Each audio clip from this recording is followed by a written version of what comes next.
To our bird's eye view self-portrait of you floating in a pool with a tube. So in this part of the video, I'm going to be showing you how to do your water. So we have finished our drawing. We're ready for the next step. So what's going to happen is you'll need a white crayon first.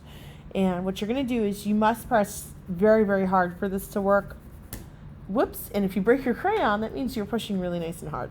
So don't worry if that happens. But what you want to do is press down hard, and you're kind of making some downward shapes. You want to keep them all the same, but it's a downward type of line. I know you can't see it, or maybe you can. You want to put these all over, but you want them all going in the same direction. They don't have to be necessarily downward. They just all have to go in the same direction. So in this one, I'm doing all downward. If you have them going in all different directions, though, it's going to be hard to tell the direction of the water. So to keep it consistent, I say keep it all in the same direction. So you just want to go around and make sure you have a lot of these really nice white lines. Okay, and that's just in the background. So now this is a flashback to kindergarten. We all did this before. It's just a fun way to do your background watercolor, but I am going to show you some color mixing concepts and things that are good for older students as well, because I know that you're ready for it.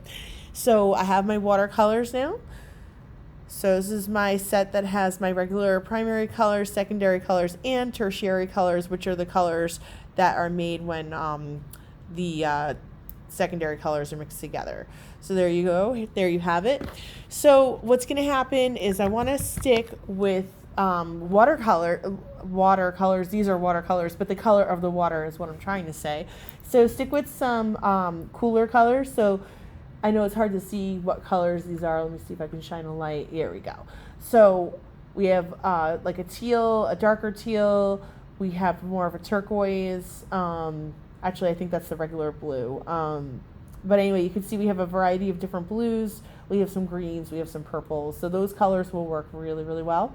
So I've wetted my brush, and now what I'm going to do is do a swirl, swirl, swirl, swirl, swirl. But I never want to dig or push my paintbrush into my watercolor, because that will not work.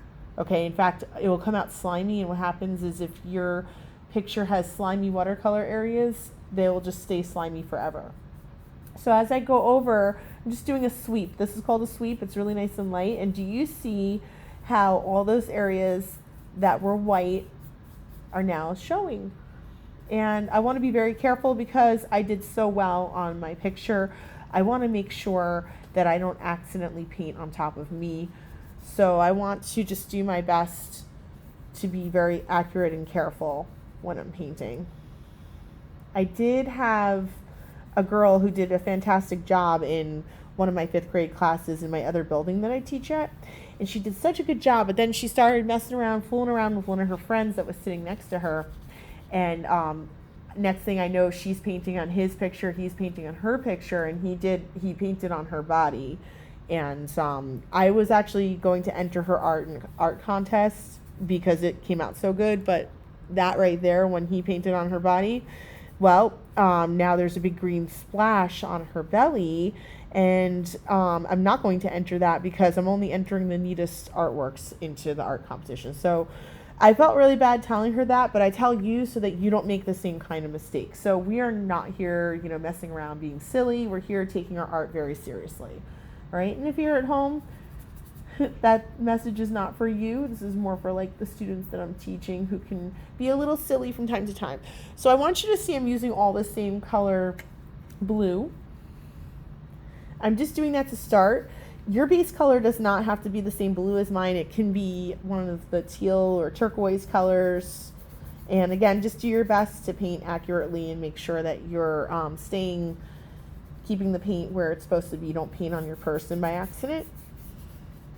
And you want to really have good coverage. My picture's starting to curl a little bit, so it might curl in the video too.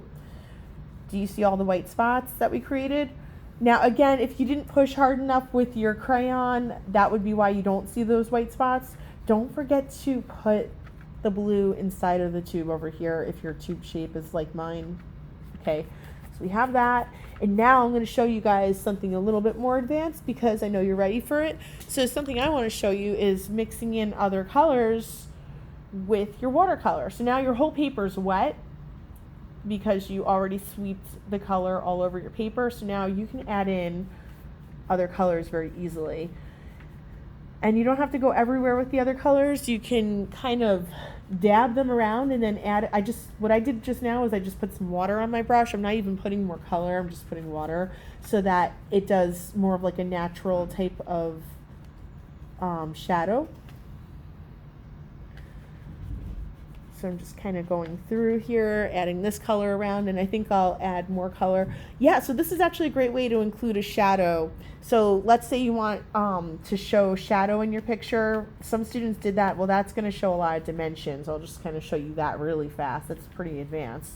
But basically what you'll do is just pick one side to make a little bit darker, and then you're going to blend that darker color in with your picture background just by adding some water. Okay, it's looking really good. So this side of the pool is lighter, this side is darker. I've done that on purpose. You don't have to do that. This is becoming more advanced. So your water can be the way that you'd like it to look, but I'm just giving you tips. And I think I'll even add a little bit of purple in there. I'm doing more of the violet purple, just putting a little bit. I'm gonna put it on the darker side because it just makes sense to do that. And that is all I have for you guys today. And you can just keep doing your watercolor to your heart's content and just be happy with how it comes out. Okay.